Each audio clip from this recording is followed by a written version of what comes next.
শোনো, আর দুনিয়া জিফাতু ওয়া তালিবুহা কিলা। দুনিয়ার টলে একটা মরগের মতো। যারা আখিরাতকে বলবে, দুনিয়ার পিছনে ছুটবে, এরা হইল দুনিয়ার কুকুরের দল। এ কবরের যাত্রীরা, একটা পানির ভিতরে যদি মরগ ভাইসা যায়, ওর পিছনে কোনো মানুষের দল দৌড়ায় না, ওর পিছনে কুকুরের দল দৌড়ায়। কখন মরগ নদীর কিনারায় আসবে, সেইরা ফাইরা খাবে। বাজান, আল্লাহ রসুল সাল্লাল্লাহু আলাইহি ওয়াসাল্লাম বলেন, দুনিয়ার একটা মরগের মতো। এর পিছনে যারা পড়বে, আখিরাতকে ভুলবে, বাজান, তারা যারা দুনিয়ার পিছনে পইরা, যারা আখিরাতকে আল্লাহর হুকুম সাইরা, নবীর তরিকা সাইরা শুধু দুনিয়ার পাগল হইবে, এরা হইল দুনিয়ার কুকুরের দল। এ কবরের যাত্রীরা, দুনিয়া এবং দুনিয়ার ভিতরে যত সম্পদ, আল্লাহ রসুল সাল্লাল্লাহু আলাইহি ওয়াসাল্লাম বলেন, কাবাউদাতেন, একটা মাছি মশার পাকনার সমানের মতো। বাজান, মাছি মশার পাকনা, এর কোনো মূল্য আছে? হাজার হাজার পাকনা মাছির নিয়ে অন্যায় করছে। কি কয়টা? অন্যায়টা কি? আমি আদমের চেয়ে ভালো, আমি আদমের চেয়ে বড়, আমি আদমের চেয়ে ভালো, যেটাকে আনানিয়াত বলা হয়। সমস্ত ইবাদত শেষ। হাদিসের বিশাল কেব্র রেদাই, যার ভিতরে বর্মেয়াগিরি থাকবে, একটু পীর হয়েছে, একটু মুফতি হয়েছে, একটু মুহাদ্দিস হয়েছে, একটু শাইখুল হাদিস হয়েছে, এই একটু ইমাম হয়েছে, একটু বিভিন্ন কায়দা কায়দায় আল্লাহ যোগ্যতা দান করছে, ওরে কপাল পোড়া। এই তোমার মতো আরো 2 হাতওয়ালা মানুষ, 2 চক্ষুওয়ালা মানুষ, আর 2 কানওয়ালা মানুষ, 2 পাওয়ালা মানুষ নাই? আল্লাহ রাব্বুল আলামিন তোমার মতো এই ব্রেন দান করে নাই, তোমাকে দান করছে।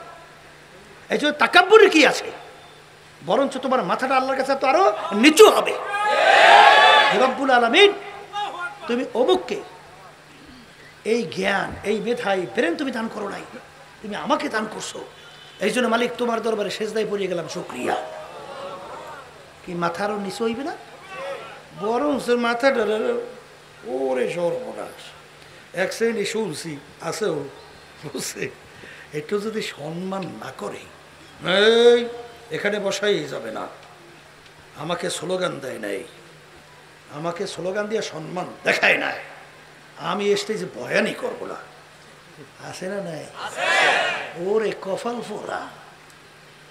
হ্যাঁ, আল্লাহ যা নেইমাত দান করছিল সব শেষ করছো। আর একটু আসতে কর। এই হাদিসে কুদসির ভিতর কি আসছে? আনা ইনদামুল কাসরাতিল উলু। রব্বুল আলামিন বলছেন, আমি ভাঙ্গা দিলের কাছে থাকি। যেই বন্দাবাদের দিলটা সবসময় নিজেকে নিজে অপরাধী মনে করিয়া নরম থাকবে, দুর্বল থাকবে, আল্লাহ বলতে আমার রহমত ওই বন্দাবান্দির প্রতি গড়াইয়ে যায়, জমাই হবে। উঁচা জমির কোনোদিন পানি জমা হয়? পানি জমা হয় কোন জমিনে? নিচু জমিনে। উঁচা জমিনে কোনোদিন পানি জমা হয় না। একটু ফির হয়েছে, একটু আলেম মুফতি মুহাদ্দিস হয়েছে, একটু আল্লাহ বয়ান করে ভালো তৌফিক দান করছে, এই জন্য হে আর হে আছে। ওরে আল্লাহু আকবার। আমার বাচ্চাদেরকে বলবো, তাকাব্বুরি এমন এক রোগ, হাদিসের ভিতরে আসছে, যারা পরিমাণ যার ভিতরে তাকাব্বুরি থাকবে, আমি আমি আমি, বেহেশতের ঘেরানো পাবে না। কিসের ঘেরান? আবার বলেন, বেহেশতের ঘেরানো পাবে না। কথা ঠিক নেবে? ঠিক। এই জন্য এই রোগটা দূর করা লাগবে বাজান। এই আমি ভালো, আমি অমুকের সে বড়, এইটা বলার শক্তি দুনিয়ার কোনো মানুষের আছে? একটু মুখ খুললে বলেন আছে? এই গুনাহ করেন না এরকম মানুষ আছেন কে কে? এই মজলিসে মনে আছেন 2-1 জন জীবনে গুনাহ করেন নাই। যদি কেউ বইলে থাকে যে গুনাহ করি নাই, ওটা মিথ্যু। আল্লাহ রাসূল সাল্লাল্লাহু আলাইহি ওয়াসাল্লাম কি বলেন? কুল্লুকুম খাত্তাউ, তোমরা সবাই গুনাহগার, গুনাহগার ছাড়া কেউ নাই। তাহলে আপনার আমার গুনাহ যে মাফ হয়ে গেছে, এরকম গ্যারান্টি পাইছেন কে কে? কোনো সার্টিফিকেট? তাহলে একটা গুনার বিনিময়ে জাহান্নামের শিকল হাতে পায়ে লাগবে। আবার কোন পারে কি পারে না? বড় পীর আব্দুল কাদের জিলানী রাহমাতুল্লাহি আলাইহি রাস্তা দিয়ে রওনা করছে। আল্লাহর কুদরত, হঠাৎ একটা কুকুরের জবান খুলে গেছে। কুত্তা চেনেন তো? আপনার এলাকা আছে না কুকুর? কুকুরের জবান খুলে প্রশ্ন করছে, এ বড় বিশ্বাস হুজুর বলেন আপনি ভালো না আমি কুকুর ভালো? কি করছে? প্রশ্ন করছে। এখন কি বলবে? যদি বলে কুকুর আমি ভালো তুই খারাপ, তাহলে তার ভিতরে কি আসবে? আনানিয়া। আর যদি বলে কুকুর তুই ভালো আমি খারাপ, তাহলে আল্লাহর কালামের কি উল্টো হয় না? আল্লাহ বলছেন ওয়ালাকাদ কাররামনা বনি আদম। এখন কি উত্তর দেবে? কিং কর্তব্য বিমূঢ় অবস্থায় অপেক্ষায় আছে, কি উত্তর দিবে? আল্লাহ রাব্বুল আলামিন এই তার দিলের ভিতরে এই প্রশ্নের উত্তর আল্লাহ পয়দা করে দিচ্ছে। বড় বিশ্ব হুজুর বলতেছেন কুকুর শোন, কিয়ামতের ময়দানে আল্লাহ রাব্বুল আলামিন যদি আমাকে মাফ করিয়া দেয়, ও কুকুর তোর চেয়ে আমি অনেক ভালো। আর কিয়ামতের ময়দানে আমার মালিক যদি আমাকে মাফ না করে, ও কুকুর তুই আমার চেয়ে অনেক ভালো, কারণ তোর হিসাব নাই, নিকাশ নাই, জাহান্নাম নাই, তোর জন্য কোনো আযাবের ব্যবস্থা নাই। কিন্তু আমি মানুষ, আমার জন্য জাহান্নামের শিকল হাতে পায়ে লাগবে, তুই আমার চেয়ে অনেক ভালো। এই জন্য আল্লামা জিলি রহমাতুল্লাহি আলাইহি লেখছেন, কবরে যাইয়া মাপ পাওয়ার আগ পর্যন্ত নিজেকে নিজে একটা শুয়োরের চেয়ে ভালো মনে করা যায় না। কারণ আপনার আমার তো জানা নাই যে আল্লাহ রাব্বুল আলামিন আপনার আমার ব্যাপারে কি সিদ্ধান্ত রাখছে। যারা বলেন কথা ঠিক কিনা? এই জন্য এই যে কলবের রোগটা, এটা দূর করা লাগবে। শোনেন, বলছিলাম আদম আলাইহিস সালাতু ওয়াস সালাম অন্যায় করছিল কয়টা? কয়টা? গন্ধম খাইতে নিষেধ করছে, খাইছে না খায় নাই? খাইছে। আদম আলাইহিস সালাতু ওয়াস সালামের যুক্তি ছিল না? যুক্তির অভাব আছে, কিন্তু সে যুক্তির পিছনে পড়ছে না। পড়ে কি বলছেন? রব্বানা যালামনা আনফুসানা ওয়া ইল্লাম তাগফির লানা ওয়া তারহামনা লানাকুনান্না মিনাল খাসিরিন। রব্বুল আলামিন, আমি আমার নফসের উপরে জুলুম করছি, তোমার হুকুমের বিরুদ্ধাচরণ করছি। মালিক তুমি যদি আমাকে মাফ না করো আমার কোনো উপায় না। নিজেকে নিজে অপরাধ স্বীকার কইরে আল্লাহর কাছে সারেন্ডার হওয়ার সঙ্গে সঙ্গে আল্লাহ রাব্বুল আলামিন কি মাফ করছে না করে না? আস্তে কর। শুধু করছে তাই না, নবী হিসাবে ঘোষণা করে দিছে। কি এই যে আমার বাজানদেরকে বলবো, আমি এই রোগটা দূর করা লাগবে, আর একটু আস্তে কয় না, লাগবে না? লাগবে না? লাগবে। আর একটা রোগের নাম বলে হিংসা। হিংসা কাকে বলে? পর উন্নতি দেখে সহ্য করতে না পারা, এটার নাম কি? বর্তমানে কি দেখছেন আমার বাজানরা আছে সর্বনাই মোটে দেখতেই পারে না। সর্বনাই করছে কি তোমারে? হ্যাঁ, এই চরমনে যে মানুষগুলো কি নামাজি মানুষগুলো বেনামাজি হয়? একটু আসতে কর, বেনামাজি হয়? এই যেই মানুষগুলো চরিত্র আগে ভালো ছিল, চরমনায় যাওয়ার পর কি খারাপ হয়ে যায়? যেই মানুষগুলো আগে সৎ চরিত্র ছিল, চরমনায় যাওয়ার পর কি খারাপ চরিত্র হয়? বরঞ্চ আল্লাহর রহমতে যেটা আমরা দেখতেছি, যেই মানুষটা জীবনে নামাজ পড়ে নাই, চরমনায় যাওয়ার পর আল্লাহ এখন নামাজি হয়েছে। উত্তরবঙ্গে গেছিলাম, বছর 2 হইবে মনে হয়, জানে বছর 2 হইবে। চরমনায়ের মুজাহিদরা আল্লাহর বান্দারে খুব এলাকার প্রভাবশালী লোক আছে না, এরকম একটা দাওয়াত দেশে, ভাই চলেন চরমনায় একটু আমরা বেড়াই আসি। তো ওই লোক সময়ও করতে পারে না, চরমনায় যায়ও না। তা ওই আমাদের লোকজনকে অনেক সময় টাকা পয়সা দিয়ে পাঠাই দিত। একবার খুব এমনভাবে ধরছে, ভাই এবার না যাইয়া পারবেন না, যাওয়া লাগবে। তাই শেষ মধ্যে সে গেছে। তা আমি উত্তরবঙ্গে মাহফিলে গেছি। যাওয়ার পরে বর্তমানে তো জানেন গান বাজনা, বেহায়া পোনা, অশ্লীলতা বাস্তবায়নের ক্ষেত্রে সহযোগিতার কোনো শেষ নাই। আমি কইছি আসতে, আপনার ওদের আসতে কর, মনে হয় ভুল বলছি মনে হয় না? হ্যাঁ, কিন্তু এই দিনই মাহফিল, যেই মাহফিলের মাধ্যমে মানুষ নামাজি হবে, দিনদার হবে, আল্লাহর পরিচয় লাভ করবে, আল্লাহর রসুলের পরিচয় লাভ করবে, আল্লাহর হুকুম অনুযায়ী চলবে, নবীর তরিক অনুযায়ী চলবে। এই মাহফিলের বাধার কোনো শেষ না। কথা ঠিক না? ঠিক। আমরা তো মাহফিল করি বুঝি যে একটা মাহফিল করতে আমাদের আব্দুল্লাহ কাজার শাহ হুজুর, এই জামিল মাদ্রাসা মহাদ্দেশ শাহ হুজুর, নাম শুনতে পারেন, এই আব্দুল্লাহ শাহ হুজুর কয়, হুজুর এই প্রোগ্রাম করতে হ্যাঁ জাহান নামের আযাব এখানেই মনে হয়ে গেছে। মানে এত পরিশ্রম করার পরেও এরকম দিনই একটা মাহফিল বা একটা প্রোগ্রাম কোনো অনুমোদন দেয় না। তা এই যে মাহফিল, এই উত্তরবঙ্গে আমার মাহফিল করতে দেবে না। তো ওই আল্লাহর বান্দা এলাকার খুব প্রভাবশালী লোক ছিল, সে বলছে যে চরণে 20 বছর মাহফিল আমি করাবই।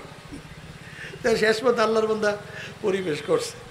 করার পরে সে মাহফিলে আলোচনা করতেছে যে ভাই চরমনাই সম্পর্কে তো আপনারা জানেন না, তবে আমার জীবনে আমি কোনোদিন পশ্চিম দিকে সেজদা দেই নেই, মানে জীবনে নামাজ, কিন্তু চরমনাই ময়দানে যাওয়ার পরে আল্লাহর ফজল করমে আমি নামাজ পড়া শুরু করছি। প্রথম আমার জীবনে যে চরমনাই ময়দানে আমি সেজদা দিছি। কি এই লোকটা কি ভালো হয়েছে না খারাপ হয়েছে? কালকেও মনে হয়, কালকে কালু ডাকাত, আমি সিলেট থেকে আসছি গতকাল, ঠিক না? কালো ডাকাত দেখা করতে আসছে পরশুদিন। কালো ডাকাতের নাম শুনছে? শুনছেন তো? এই আল্লাহর বান্দারা ওই মুজাহিদের ধরিয়ে বলে লই গেছে সর্বনাই। নেওয়ার পরে আমি লোকজনের সঙ্গে দেখা করতেছি, এখন আমাকে বলে হুজুর কালো ডাকাত ধরিয়ে নিয়ে আসছে। আমি বলি কালো ডাকাত দেখি, পিছনে ফিরিয়ে তাকাইয়া দেখি এই দৃশ্য আমার জীবনে আমার চোখে দেখিনি। বলে কেমন?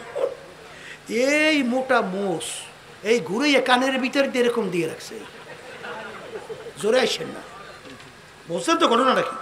এইরকম মোটা মোষ এরকম ঘুরাইয়া কানের ভিতরে। এরপরে পোশাক পরছে, বুঝছেন, পরনেও কালা কাপড়, গায়েও কালা কাপড়, আচ্ছা লোকটাও কালা, চুল প্রায় কান্দা পর্যন্ত তাও কালো, আচ্ছা চোখ দুটি এরকম বড় বড়, দেখি লাল। আমি তাকাইয়া দৃশ্য মালিক, এ দৃশ্য কোথার থেকে করে হুজুর দোয়া করে দরিয়া লইয়েছে হুজুর কালো ডাকাইতে। ওই এমন ভয়াবহ ছিল বলে বাচ্চারা বলে না ঘুমাইলে ভয়তে বলে কইতে কালো ডাকাইতে আইতেছে।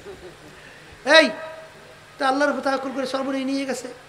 এই পরশুদিন আমার সাথে দেখা করতে আসছে, মনে হয় আমি তাকাইলে মনে হয় একজন বিরাট আলেম ভাইয়ের সামনে দাঁড়াইছে, এখন সুন্নতি দাঁড়িয়ে দেখছেন না, এই সুন্নতি জামা, এই সুন্নতি টুপি মাথায়, পাগড়িও বান্ধে, নামাজ আল্লাহর মধ্যে ছাড়ে না। তাহলে সবাই যাবার খারাপ হয়েছে না ভালো হয়েছে? তাহলে এক শ্রেণীর যারা আসো চরমনাই শুনলে গাড়ির ভিতরে গিট গিট করে, ব্যাপার কি? ব্যাপার কি? হ্যাঁ, তুমি দিনকে ভালোবাসো? তুমি ইসলামকে ভালোবাসো? হ্যাঁ, তুমি যদি দিনকে ইসলামকে ভালোবাসো তাহলে যেখানে যাওয়ার পরে মানুষ দিনদার হয় সেটার বিরোধিতা হিংসা করবে না, সে সহযোগিতা করবে। হ্যাঁ, তাহলে তুমি এটার বিরোধিতা করো কেন? বুঝতে হবে হিংসার আগুনে জ্বলে,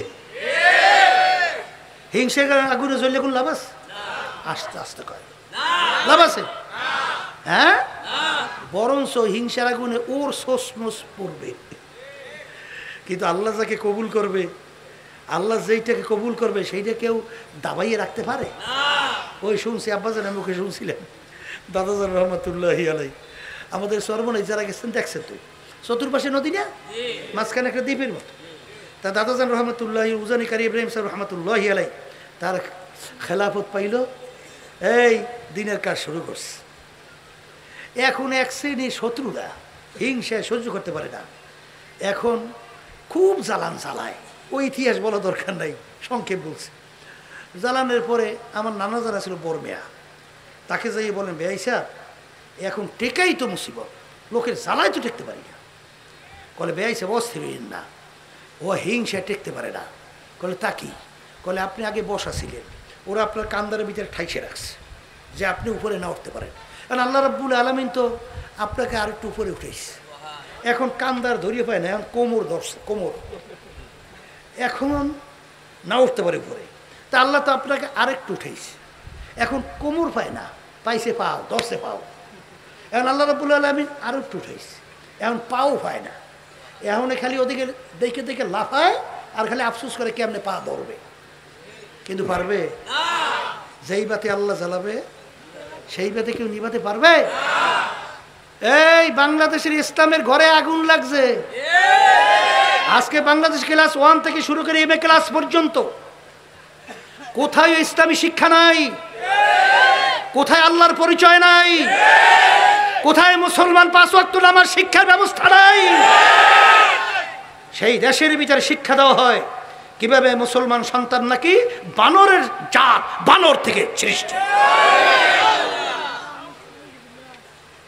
ইসলামের ইতিহাস বিকৃত ঘটাইয়া যেই দেশের মধ্যে আজকে মুসলমান ভবিষ্যৎ প্রজন্ম সন্তানদেরকে মিথ্যা শিখাইয়ে কলঙ্কিত করতেছে, সেই দেশের ভিতরে ইসলামের ঘরে লাগছে আগুন, আর বসে বসে হিংসামি করো। হ্যাঁ, আল্লাহ রাসূল সাল্লাল্লাহু আলাইহি ওয়াসাল্লাম বলেন, আল হাসাদু ইয়াকুলুল হাসানাত কামা ইয়াকুলুন নারুল হাতাব আও কামা ক্বালা আলাইহিস সালাতু ওয়াস সালাম। আল্লাহ রাসূল সাল্লাল্লাহু আলাইহি ওয়াসাল্লাম বলেন, যার ভিতরে হিংসা থাকবে, পাহাড় পরিমাণও যদি তার নেকি থাকে, সমস্ত নেকিগুলো হিংসার আগুনে জ্বালাইয়া আগুন একেবারে আমল নামা থেকে নেক পুইরা ধ্বংস কইরা ছাই কইরা ফেলবে। আল্লাহ রাসূল সাল্লাল্লাহু আলাইহি ওয়াসাল্লাম বলেন, বোঝাই কিন্তু লাকড়ি এক পাশ থেকে যদি আগুন ধরাইয়া দাও, ওই আগুন যেরকম সমস্ত লাকড়ি জ্বালাইয়া শেষ করে, তোমার আমল নামায় হিংসার আগুনে সমস্ত নেকি জ্বালাইয়া শেষ করবে। হিংসা করিয়া বড় লাভ হইছে না? আর একটু আসতে কর, বড় লাভ হইছে না? আবার একটু কর, লাভ হইছে? লাভ হইছে না ক্ষতি হইছে? এই হিংসা দূর করা লাগবে, কলবের রোগ। আর একটা লোকের নাম হলো হুব্বে যা হুব্বে মাল, মালের মহাব্বত, সম্মানের মহাব্বত, সম্পদের মহাব্বত, ক্ষমতার মহাব্বত, দলের মহাব্বত। এই রোগটাই সব খাইল। আল্লাহ রাসূল সাল্লাল্লাহু আলাইহি ওয়াসাল্লাম বলেন, হুব্বুদ দুনিয়া রাসু কুল্লি খতিয়াতিন, সমস্ত গুনার মূলই হলো এই দুনিয়ার মহাব্বত। আজকে এমপির জন্য, মন্ত্রিত্বের জন্য, চেয়ারম্যানের জন্য, মেম্বারের জন্য, সভাপতি সেক্রেটারির জন্য, সম্পদের জন্য, সম্মানের জন্য অনেক সময় হারামকে হালাল বানাইতেও দ্বিধা করে না। কি এই আল্লাহ রাব্বুল আলামিন কি বলেন? আমিনু কামা আমানান নাস, এই তোমরা ঈমান আনো সাহাবায়ে কেরাম যেভাবে ঈমান আনছিল। তোমরা বিশ্বাস করো যেভাবে সাহাবায়ে কেরাম বিশ্বাস করছিল।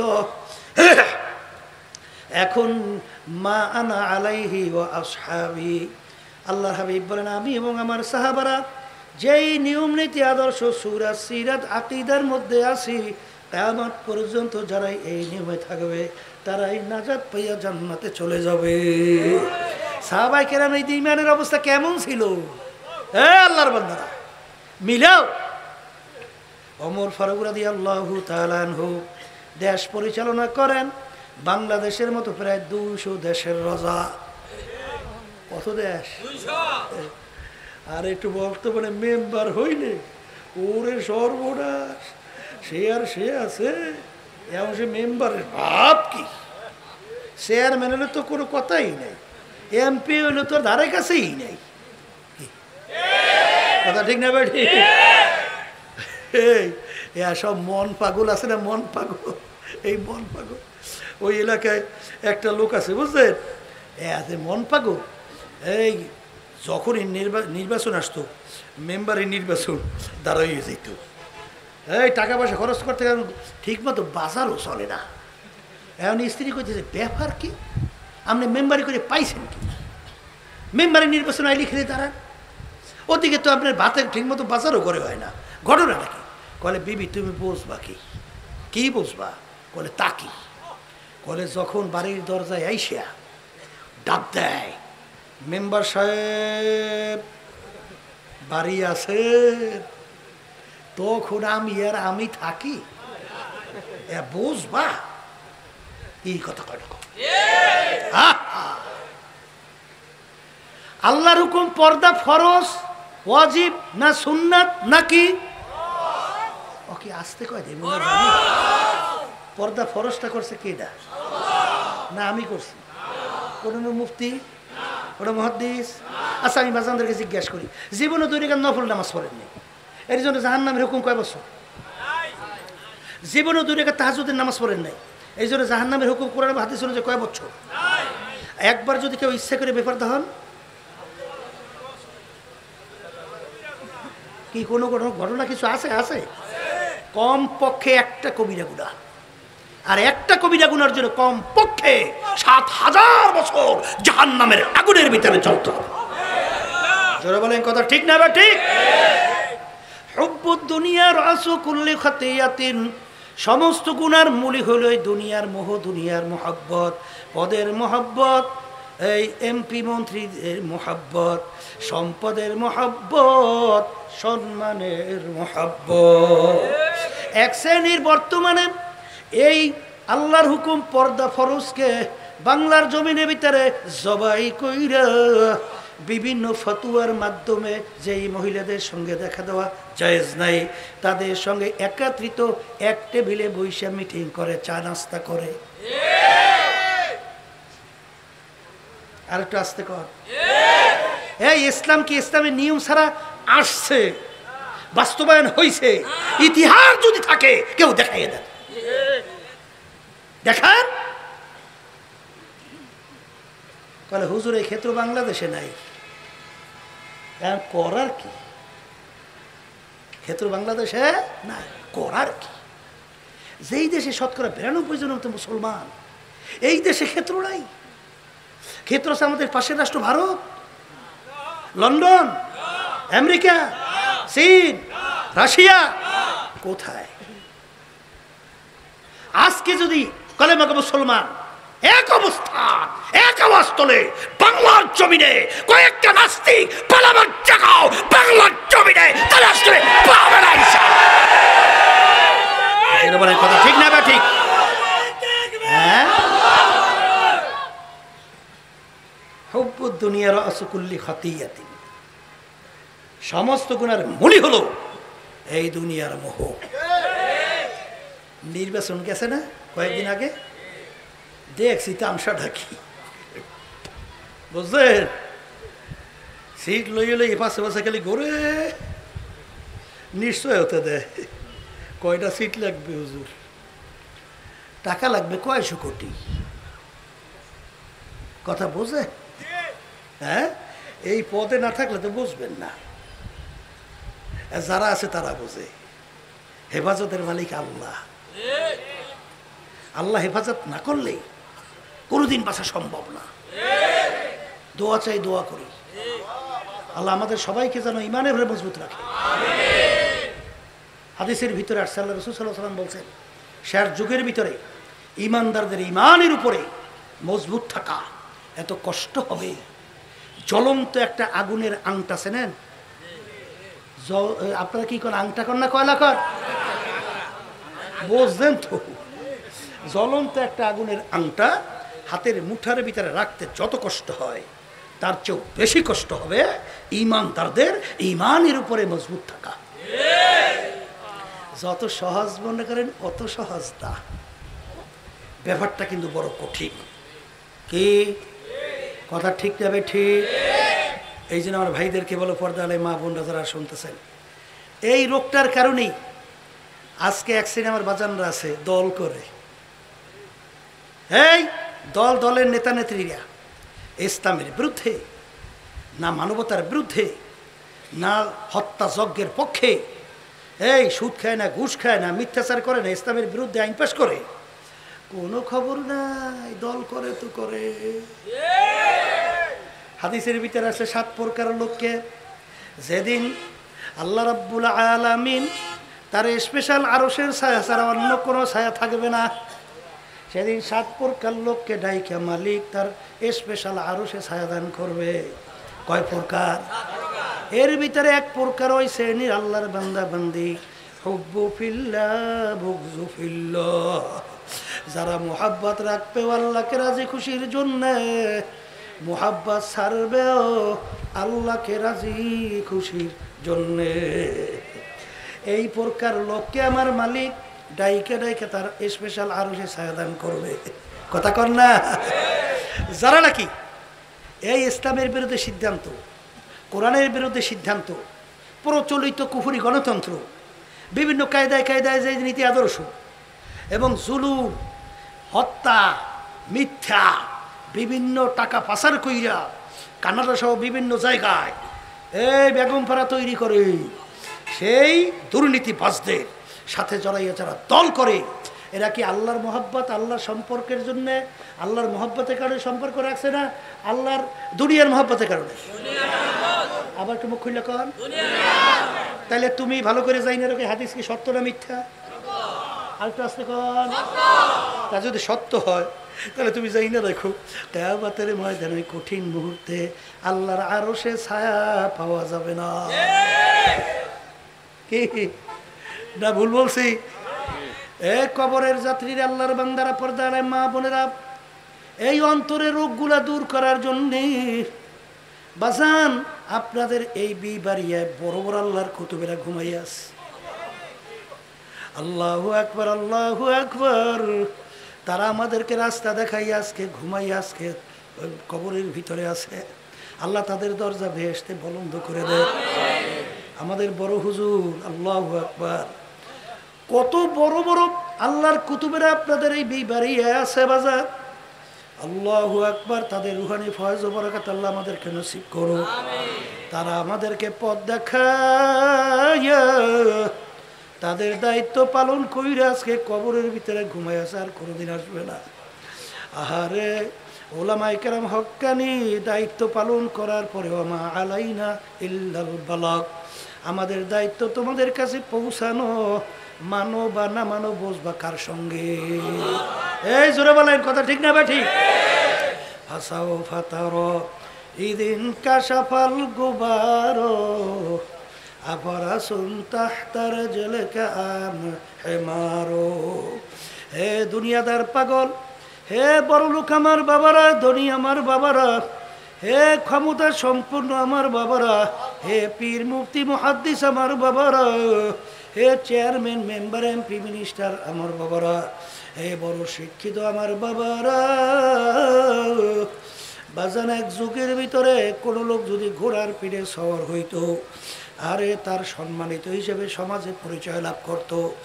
এক ব্যক্তি সম্মান পরিচয় লাভ করার জন্য অন্ধকারে একটা গাধার পিঠে সওয়ার হইয়া যায় আর ঘোষণা করে, আমি অমুকের ছেলে, অমুক ঘোড়ার পিঠে সওয়ার হইয়া যাই। এক ব্যক্তি সূক্ষ্মভাবে দেখে পারল ঘোড়ার পিঠে না গাধার পিঠে সওয়ার, তখন সে ডাক দিয়া বলে, আহাম্মক চুপ কর, চুপ কর, অন্ধকার পরিষ্কার হোক, সূর্য আকাশের ভিতরে উঠুক, তখন তুই দেখতে পাবি তুই ঘোড়ার পিঠে না তুই গাধার পিঠে। আজকে চক্ষু খোলা দুনিয়ায় আমি পরিচয় দেয় আমি পীর চরমুরাই, কেউ পরিচয় দেয় আমি অমুক তমুক সবুক।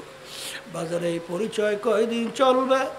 যে কয়দিন দুনিয়া চক্ষু খোলা থাকবে, যেদিন বাজি দরজা আজরাইল সিটি বাজাইয়া বসবে। বাজার যত ডাক্তার কবিরা চেষ্টা করুক না কেন, যত ইঞ্জেকশন পুশ করুক না কেন, যত স্যালাইন ঢুকাক না কেন, বাজার রাখতে কিন্তু আর পারবে না। এ দুনিয়াদার পাগল আমার বাবারা, এ পর্দার আমার বাবারা, মা বোনেরা, কোন দুনিয়ার পিছনে পড়লাম, কোন দুনিয়ার পিছনে পড়ছেন? মাঝে মাঝে একটু চক্ষু বন্ধ করে একটু মুরাকাবা করেন। আল্লাহ রসুল বলেন, ও আমার উম্মতেরা শোনো, আর দুনিয়া জিফাতু ওয়া তালিবুহা কিলা। দুনিয়ার টলে একটা মরগের মতো, যারা আখিরাতকে বলবে দুনিয়ার পিছনে ছুটবে, এরা হইল দুনিয়ার কুকুরের দল। এ কবরের যাত্রীরা একটা পানির ভিতরে যদি মরগ ভাইসে যায়, ওর পিছনে কোনো মানুষের দল দৌড়ায় না, ওর পিছনে কুকুরের দল দৌড়ায়। কখন মরগ নদীর কিনারায় আসবে সেইরা ফাইরা খাবে।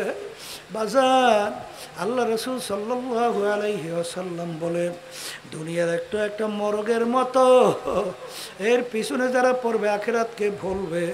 বাজান, তারা যারা দুনিয়ার পিছনে পইরা, যারা আখিরাতকে আল্লাহর হুকুম সাইরা, নবীর তরিকা সাইরা শুধু দুনিয়ার পাগল হইবে, এরা হইল দুনিয়ার কুকুরের দল।